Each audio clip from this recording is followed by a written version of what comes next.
Hello mga kainday, kumusta kayong lahat? So for today's mini video ay samahan nyo ako sa paggawa ng pizza or tinatawag na fatire. So ayan nga guys, gumawa tayo ng pizza at saka zatter. So ang una kong ginawa guys ay nagcut ako ng 2 kamatis at 2 onion. At nagcut din pala tayo dyan ng 2 green chili and 2 garlic. And ang ginagawa ko pa lang yan guys ay para yan sa sauce ng pizza. So naglagay tayo dyan ng 3 spoon ng tomato paste. At naglagay din tayo dyan ng half water, 1 cup of water, and then blended na natin. So after natin yan ma-blend ay lulutuin pa natin yan. And ang pangalawa kong nilagay ay para sa ating dough or ang tawag nila dyan ay ang kanilang ajina para sa pizza. So, ang una kong ginawa, naglagay tayo ng 4 cup ng flour at naglagay tayo ng kunting salt at saka vanilla powder and sugar. Ang ginamit kong sugar dyan ay para sa diet kasi yung amo ko ayaw niya nung sugar free ang nilagay ko. So, ayan nga, after kong masala ay naglagay tayo dyan ng konting garlic, konting olive oil at saka saka natin minasa So naglagay pala ako diyan ng 4 spoon ng olive oil at saka konting paminta. Ayan lang, and then minasa natin. Nilagyan natin ng 1 cup of water. So minasa ko nga siya and binilog ko ng ganyan and tinakpan ko ng 1 hour. So ayan na yung sauce natin guys. Niluto na natin. So, ayan nga, ayan yung mga gagamitin natin para sa pizza. Meron tayong green chili, bell pepper na green, hotdog, mushroom, at saka green olive at saka black olive. So, ayan nga, naglagay na tayo ng olive oil sa ating tipal. Diyan natin ilalagay yung ating hinulma na pizza na maliliit. So, ayan, kung nakikita nyo, ay pinagulungan ko na nga ng kahoy yung ating ajina. So, ayan, ganyan po ang paggawa ng ng pizza, So, mayroon naman tayong panghulma para sa pizza. So, ganyan lang siya kanipis, guys. So, pinagulungan ko pa nga siya kasi medyo makapal-kapal pa yung ating ajina, kaya inulit ko pang pagulungan. So, ganyan lang siya kalalaki ang ating pa-circle.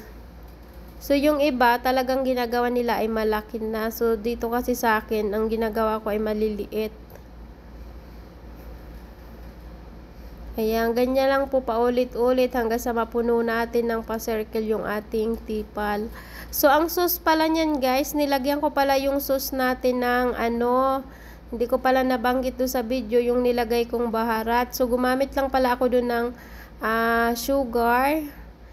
Kunting sugar lang at saka oregano powder at naglagay tayo ng salt and vinegar. So, yun lang yung ginamit ko sa pampalasa sa ating sauce. So, depende lang yan karaming paglagay ng baharat. Kung madami yung niluto nyo sauce, madami rin yung ilagay yung baharat. Sa akin kasi konti lang siya. Kasi konti lang yung niluto ko.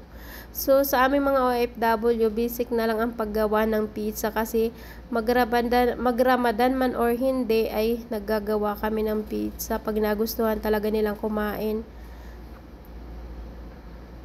At pag Ramadan, always namin ginagawa yan. So, ayan nga, after na nga natin ma-circle-circle guys, ayan, tinusok-tusok ko yan ng tinidor para umalsa yung ating ajina.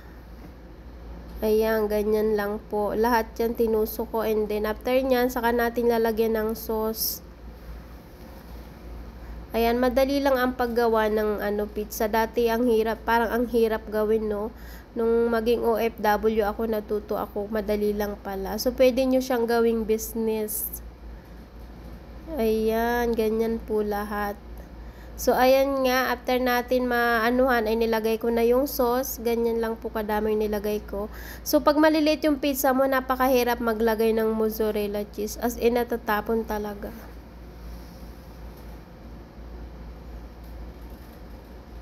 Ayan, nilagay na natin yung ating mga toppings.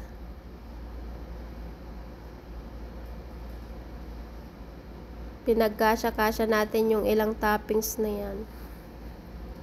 So, after natin mailagay lahat, naglagay na tayo ng mozzarella cheese. And, ilalagay natin siya sa oven. Lulutuin lang natin siya ng mga 20 minutes. 20 minutes ko siya niluto. Ayan.